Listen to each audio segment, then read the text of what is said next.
ነው ዶክተር ምን ሆናል? አደይ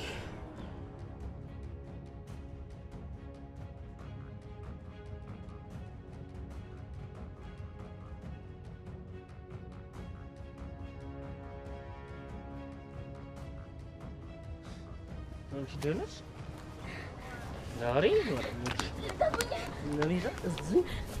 ምን የቱ ጋር እንዳሉ በደንብ ተናገረ። አንቺ ነሽ አይደል እነ ቤዛን የደበቅሻቸውና መረጃቸው? ራሷ ነች። ሌላ ማንም ሊሆን አይችልም። ይኸውልሽ ሰምኛለሽ፣ እነ ቤዛና ዳንኤት እንዳሉ ካልተናገርሽ ዛሬ ከዚህ መሬት ላይ በሰላም አትነሽም። እናንተ ማትረው እኔ ማን እንደሆንኩ አላወቃችሁ። እነ ቤዛ ተረዱ አልተረዱ እናንተ ምን አገባችሁ? አሁን መንገድ ላይ አታስጩኝ። አፍሽን ዝጊ አንቺ ደነስ። እነ ዳንኤት እንዳሉ ካልተናገርሽ ዛሬ አንፋታም፣ በሰላም አንላቀቅ። እኔ ምንም ማውቀው ነገር የለም ዳይመንድ። ታውቂያለሽ፣ ካልተናገርሽ ከዚህ ምትሄጂ እንዳይመስልሽ። አላውቅም፣ ልቀቁኝ። ታውቂያለሽ፣ ተናገሪ። አሁን ልቀቁኝ። ተናገርሽ ብትሄጂ ነው የሚሻለሽ። ትናገሪያለሽ አትናገሪ? አደይ አደንግጬ። እኔ እኮ ምንም አልሆንኩም። ትንሽ በሀሳብ ተውጬ ነው። ለዛ ነው እኔ በቃ ግቢ ነው ቁጭ። ቆይ ምን ሆነ ነው ዶክተር? በጣም እኮ ነው ያስደነገጥከኝ። ልታወራ የምትፈልገው ነገር አለ? አዎ አደይ፣ ነይ ግቢ። ብዙ ሰው ስላለ እዚህ ቁጭ ብለን መናወራ ይሻላል።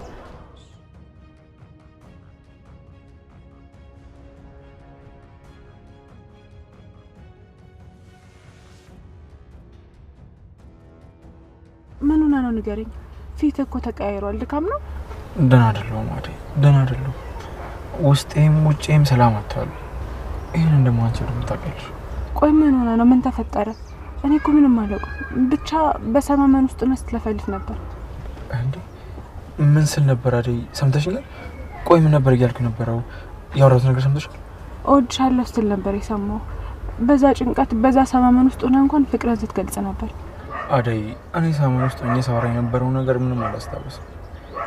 ምናልባት ጭንቀት ውስጥ ሆኜ ሚስጥሬን ተናገር ነው። ቆይ ግን ማንን ነው የምታፈቅረው ዶክተር? በዛ በጥልቅ ስቃይ ውስጥ ሆነ እንኳን አፈቅርሻለሁ ስትል ነበር። ማንነት? እስኪ እውነቱን ንገረኝ። ምን መሰለሽ አደይ፣ ግን አደይ በቃ ሰማመን ውስጥ ሆኜ የነበረውን ነገር ለአንቺ ልነግርሽ አልችልም። ቆይ ለምንድን ነው የማትነግሪኝ? ካስደነገጥከኝ ጋር ሚስጥርህን እኮ ሙሉ ለሙሉ ልታካፍለኝ ይገባል። እባክህ ንገረኝ። ምን መሰለሽ አደይ፣ እኔ እኮ ነው አልደበኩሽም። በቃ እንትን አታካብጁ፣ ኖርማል ነገር ነው። አይ እንደዛማ አይመስለኝም። ሁል ጊዜ እኔ እኮ ችግር ገጥሞ ወደ አንተ ስመጣ ችግሬን ቀለል አድርጌ ነግሬኝ ነው አይደል የምመለሰው? ለምን አንተ አትነግረኝም እንዴ? ቆይ ማናት ባንተ የተፈቀረችዋን ሴት ምን አለበት እኔም ባውቃት? ንገረኝ።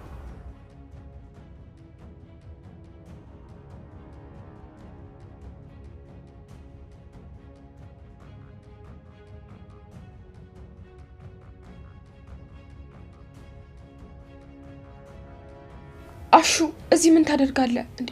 ቆይ ለምን እዚህ ገባ? እትዬ ቢያዩ ምን ሊያስቡ እንደሚችሉ አታስብም? ቆይ ምን ሆነሃል? ሮማኒ እባክሽ አትደንግጪ። እትዬ ቤት የሉም። እዚህ ያለነው እኔና አንቺ ብቻ። ቢሆንም አሹ እኛ እኮ እዚህ ቤት ሰራተኞች ነን። አንተ ዘበኛ ነህ፣ እኔ ደግሞ ሰራተኛ ነኝ። አንድ ክፍል ውስጥ ብንታይ ጥሩ አይሆንም። ሌላ ነገር ነው የሚያስቡት። ሮማኒ ሁሉንም ለፈጣሪ ተው። እሹና እንደም ሮማን አንድ ላይ እያወሩም እያለ አሁን ላይ ልጁ ትደርስባቸዋለች። ልጁም ይሁሉ ነገር ለማሚ ነው የምናገረው ብላም ታስፈራራቸዋለች። እናም እባክሽን ተይ፣ እባክሽን ልጁ፣ እባክሽን ተይ ይሄን ነገር እንዳትናገሪ፣ እንደውም አሁን ላይ እትዬ ወሬኛ ነሽ እያሉ በጣም ብዙ ነገር እየተናገሩኝ ነው። እናም እባክሽን ተይ ብላ ትላታለች። ይኸውልሽ አሁኑኑ ለማሚ እናገራለሁኝ። እንዴት ነው ያንቺን ብልግና በፍጹም ማየት አልፈልግም ብላም ትላለች። እንዲሁም ደግሞ ሮማን እባክሽ ልጁ እባክሽን ተይ እባክሽ እያለች እግሯ ስር ወድቃም ትለምናታለች። ልጁ ደግሞ የምትፈልገው ይህን ስለሆነ መለመንና እንዲሁም ደግሞ መለማመን ወይም መለማመጥ እንድትለማመጣት ይህን ስለምትፈልግ ነበረ። አሁን የሁሉ ብልግናሽን መስማትና ማየት አልፈልግም፣ ዘርበይልኝ፣ በቃ እኔ ሁሉም ነገር ለማሜ ነው ደውዬ የምነግረው ብላም ትላታለች። ሮማንም ከእግሯ ስር ወድቃ እባክሽን ብላም ትማጸናታለች። እናም ትለምናታለች። በጣም ለመነቻት። በቃ እባክሽን ፕሊስ ሌላ ጊዜ ምንም ነገር አያድርግም፣ እናም ተይኝ እባክሽ ብላም ትላታለች። ይህንን በምትላት ሰዓትም በቃ ለማንኛውም ዞር በይልኝ ምንም ነገር አልፈልግም በማለት ትመልስላታለች። ቆይ አሁን ምንድነው ችግርሽ? አንቺ ምንድነው እስከኔ የምትፈልጊው ብላም ስትላትኝ ይኸውልሽ ከአንቺ ምንም አልፈልግም፣ ግን ደግሞ ሁሉንም ነገር ለማሚ መናገር ነው የምፈልገው፣ ሌላ ነገር የምፈልገው ነገር የለም ብላም ስትላትኝ ሮማንም በጣም ታዝናለች። በቃ ይኸው አሁን ደግሞ እትዬ ገና ሌላ ነገር ሌላ ችግር ሊያመጡብኝ ነው አይደለ ብላ አሹም ቆይ ግን ሊዱ ምን ሆነሽ ነው ያምሻል እንዴ ለምንድን ነው እንደዚህ ሰው የምታስጨንቂ ብሎ ይላታል።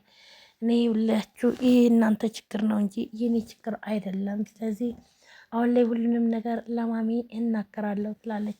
ሊዱ አሁንም ቢሆን አደይንም ሆነ ሁሉንም ማስፈራራት እያስፈራራች በጉልበቷ ሁሉንም ነገር መጠቀም አልተወችም። ነገር ግን ደግሞ በተለይ በሮማንና እንዲሁም ደግሞ ባሹ ብዙ ችግር ፈጠረችባቸውም። ሁሉንም ነገር ታገሰና ልዩ ከልዩ እግሯ ስር ወርቆ ነበረ። ሊዱ በቃሽ ተይን፣ እኛም እኮ እንዳንቺ ልክ የሚወደንና እንዲሁም ደግሞ የሚፈልገን እናት አባት አለን።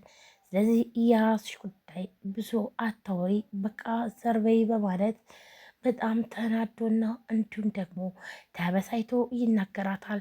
ይህንን በሚናገራት ሰዓት ልዩ በጣም ትደነግጣለች። ልጁ የደነገጠችበት ምክንያት ደግሞ ይህንን በጣም ከባድና እንዲሁም ደግሞ መጥፎ ነገር ስለሆነም ነበረ። አሁን ምንድን ነው የምትፈልጊው ታዲያ? ስለዚህ የፈለግሽውን ነገር መናገር ትችያለሽ፣ ሂጂና ተናገሪ ብሎም ይላታል። ይህንን ሲላት ነበረ።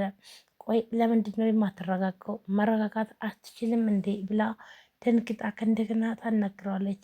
አዎ ይኸውልሽ የምታርፊ ከሆነ እረፊ፣ ያለያ ግን የራስ ጉዳይ፣ የፈለግሽውን ነገር ማምጣት ሆነ መናገር ትችያለሽ ብሎ ይላታል። ይህንን በሚናገራት ሰዓት ግን ደግሞ በጣም ስሜታዊ ሆኖ ነበረ። ምክንያቱም ለምንድን ነው የሁሉ ችግር በእኛ ላይ የሚደርስብን በማለት አሹና ሮማን በጣም እንደሚዋደዱና ነገር ግን ደግሞ መሀል ላይ እየሆነ ያለው በጣም ከባድ እንደሆነ ወይም ደግሞ በተለይ ልዩ አሁን ላይ የሁሉ ችግር እየደረሰባት ያለው እንዲሁም ደግሞ ማለትም በለሷ በጣም ከባድና እንዲሁም ደግሞ አሹን በጣም ስለሚያፈቅራት ነገር ግን በስራቸው መሀል እንዲሁም ደግሞ የሮማን አሰሪ ጭራሽ አብረው ሲሆኑ በፍጹም እንደማትፈልግና ለምንድን ነው ወደዚህ ቤት የመጣችሁት?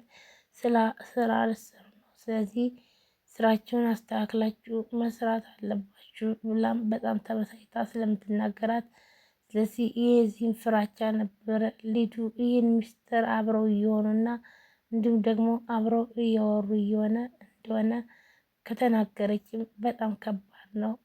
ስለዚህ ይህ ነገር ነበር በጣም እያስፈራትኝ። እናም ሊዱም ይህን ነገር ስትሰማ በቃ ምንም ማድረግ አልቻለችም ነበር። ስለዚህ በቃ የራሳችሁ ጉዳይ፣ እኔ ግን መናገሬን አልተውም ብላም ነበረ ጥላቸው ሄደች። ምክንያቱም ግን ፍራቻም ነበረ። ይህ ደግሞ ለሷ ከባድ ነበር። ቆይ ግን ማነኝ እኔ እኮ ሊዱ ነኝ። ለምንድነው እንደዚህ የምትጮብኝ? ይኸውልህ ታውቃለህ፣ አሁንኑ እንዲሁም አውጥቼ ጎዳና ላይ እንድትወርቅ ነው የማደርግ። እኔ ሊዷ አይደለውም ሰራላለሁ ትለዋለች። እሱም በጣም ይናደድና ቆይ ግን አንቺ ትንሽ አይደብርሽም ወይ? ይህን ያክል የሁሉ ነገር ማስፈራራትስ አይበቃሽም ወይ? ለምንድን ነው የሁሉ ነገር እንደዚህ የምታደርጊው? በማለት በጣም ተናዶ ጎሮሯን ያንቃታል።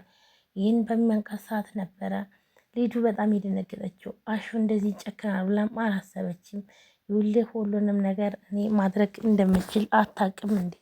እኔ ሁሉንም ነገር ማድረግ እችላለሁ። እዚህ ቤትም ማስወጣትም ሆነ ሁለታችሁንም እንዲሁም እንድትወጡ ነው የማደርጋችሁ ብላም ሊዱ ትናገራለች። ይህንን በምትናገርበት ሰዓት ነበር አሹ በጣም ተናዶና እንዲሁም ደግሞ ስሜታዊ በተለይ ደግሞ ሮማንስ ስለተናገረቻትኝ በጣም ተናዶም የተናገራት ሮማንን በፍጹም እንድትናገራትኝ አይፈልግም።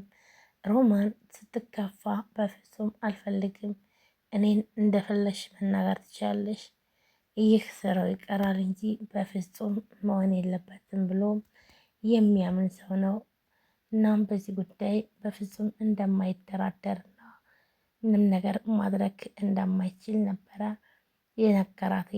ሊዱን ብዙ ነገር ማድረግ እንደሚችል ወይም ደግሞ ስራውን ለቆ እንደሚሄድ እንጂ ካለያ ግን ደግሞ አርፋ እንድትቀመጥ ማስጠንቀቂያም ይሰጣታል። በዚህም ጉዳይ እሷም በቃ ሁለተኛ እንደዚህ አይነት ነገር ከእናንተ ጋር ምን አጨቃጨቀኝ በማለት ነበረ ጥላቸው የሄደች። ስለዚህ በዚህ ጉዳይ ነበር ብዙ ነገር የተፈጠረው። ውድ ቤተሰቦቼ ሰላም ሰላም፣ ጤና ይስጥልን። ውድና የተከበራችሁ የቻናላችን ቤተሰቦች እንዴት ናችሁ? ለዚህ ቻናል አዲስ ከሆናችሁ ሰብስክራይብ፣ ላይክ፣ ሼር በማድረግ ቤተሰብ ነው። ቤተሰብ የሆናችሁም እህት ወንድሞቼ ከልብ ነው የማመሰግነው። ውድ ቤተሰቦች እንግዲህ ዛሬም በአዲስ ቪዲዮ መጥቻለሁ። ቪዲዮ ላይክ፣ ሼር፣ ሰብስክራይብ ማድረጋችሁን አትርሱ። ሁላችሁም ወዳችሁ ፈቅዳችሁ ስለምትከታተሉን ከልብ እናመሰግናለን። ውድ ፋሚሊዎች እንግዲህ በዛሬው ዕለት በጣም ከባድ ነገር ተፈጥሯል ማለት ነው። እንዲሁም ደግሞ አብራ ማለትም አሁን ላይ ማለትም አደይና እንዲሁም ደግሞ ዴቭ ከባድ ችግር ውስጥ ገብተዋል። እንዲሁም ደግሞ ሮማን በስራዋን እንድትሰራና እንዲሁም ደግሞ ያለያ ግን ካሹ ጋር ማለትም ያላትን ነገር ካላቆመች ስራዋን ለቀው ሁለታቸውም እንደሚሄዱ ማስጠንቀቂያ ተሰጥቷቸዋል። ስለዚህ በዚህም ጉዳይ ነበረ ግዴታ ደግሞ ብዙ ነገር መሆን ማለት መስራት ስለሚፈልጉ ይህ ነገር ደግሞ ስራውን እንደሚፈልጉትና ነገር ግን ሁለተኛ እንደዚህ አይነት ችግር እንደማይፈጥሩ ይቅርታ ጠይቀው ወደ ስራቸው አሹና እንዲሁም ደግሞ ሮማን ወደ ስራቸው ይመልሳሉ። ይቺ ደግሞ ምክንያቷ ደግሞ ሊዱ ስለሆነች ስለዚህ በሊዱ በጣም ተናዶባትኝና እንዲሁም ደግሞ በተለይ ደግሞ ሮማን ስለተናገረቻት ለምን የሁሉ ነገር ለምን እኛም እኮ እናትም ሆነ አባት አለን፣ ለምንድን ነው የሁሉ ነገር ጫና እኛ እንዳናወራ እኛ ምንም ነገር እንዳንናገር የምንደረገው? ይህን ያክል ምን አጥፍተን ነው ብሎ አሹም በጣም ተናዶና ተበሳይቶ ይህ ከሆነ ካልሆነ ስራውንም ቢሆን መልቀቅ እንችላለን እንጂ የሁሉ ችግር በኛ ላይ በፍጹም መድረስ የለበትም። ምክንያቱም